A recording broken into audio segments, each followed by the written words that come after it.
Hey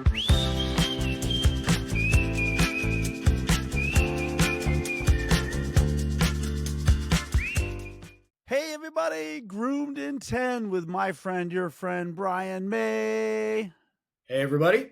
Brian's excited because he's about to go to Colorado skiing.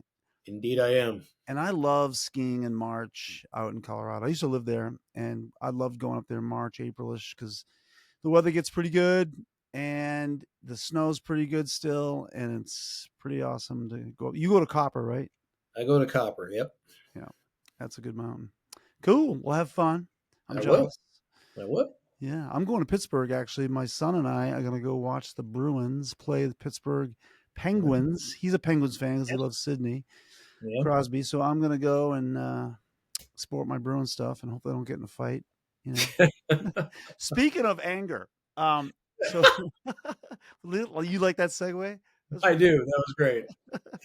Um, so I did get some feedback this week on some, our podcasts, and a good friend of mine, who I really love her very much. And she's one of those people that I really trust a lot.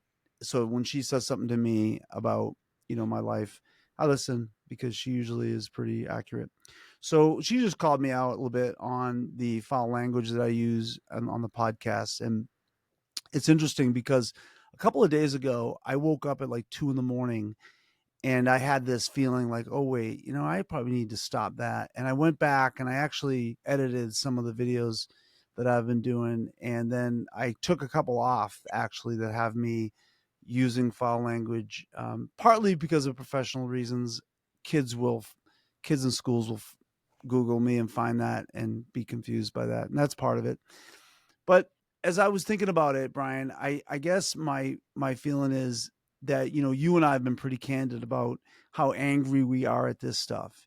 Yep. And every time I get pushback from church people about our podcast, about my book, about, our focus on this stuff, they try to temper it. They try to bring it to a safe place, right? Don't do this, yeah, you can be angry, but be careful here, be careful there. And that's not what this woman was doing. I'm going to put her in a different category. But the people who have pushed back, some of the other people that have pushed back, it's that religious thing. And I go against that. Like part of me goes, oh, I don't really care what you think about how angry I am, because and here's the real reason. And again, this woman is exempt from this. The real reason is because I don't think you care about the fact that people are getting really hurt by these people that are supposed to be in ministry, and they're deliberately hurting people through sexual, misconduct, through covering up sexual misconduct, through manipulation, spiritual bullying, all that stuff. But you're going to call me out for saying the F-bomb or saying, other words. And that does something inside of me. Like that gets me angry. It's like, why are you fixating on this when you should be fixating on that? Yeah. And you're using it almost as a smokescreen. Well, we're not going to listen to this because Mike cusses, and Mike gets, or Brian cusses. I don't think you've cussed. Have you cussed? Of course I have. Oh yeah. You've said BS and stuff. So I guess what I'm saying is, on this podcast, I want to apologize to those of you that are confused about, the language, and confused about maybe my, well, Mike's too angry, and he's we can't really listen to him because he's angry about this stuff, and he hasn't worked through, this anger. And and I'll be honest with you, maybe I have not. I'm going to just be really candid and transparent.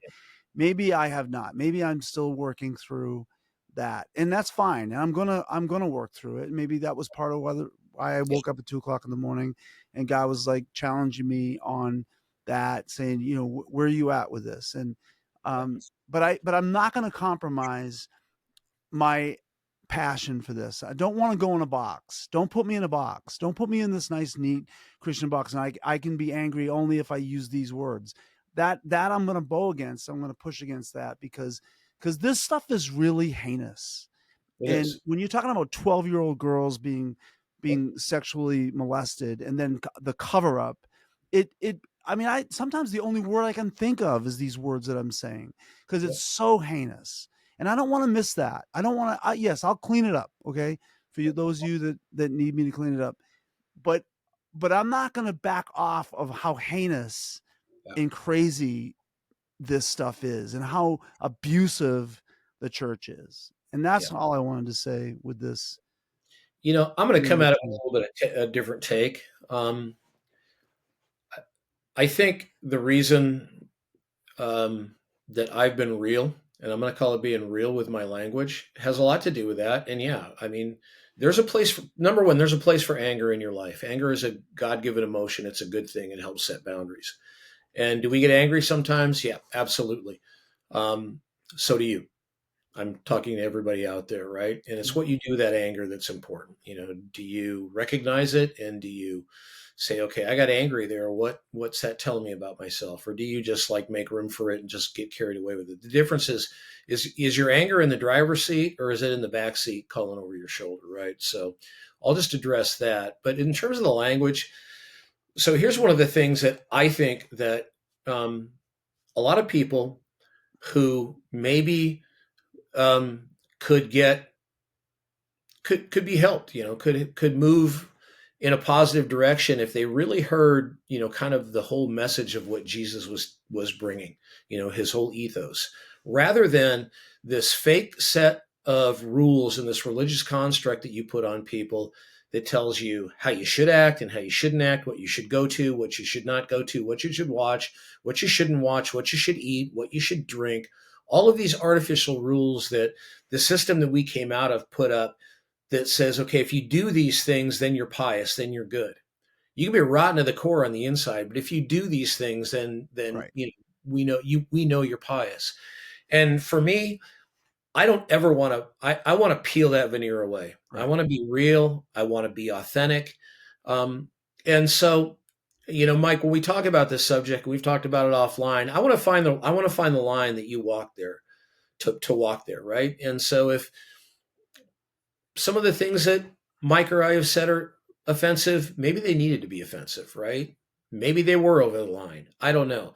But I guess what I'm trying to say here is there's not this hard fast code that anybody is going to pose on us and say, well, this is what the Bible says or whatever. I mean, right, good luck with that. I think it's more important to be real, to be authentic, and of course, to respect other people. We have to consider, how other people hear, what other people hear, how they can hear.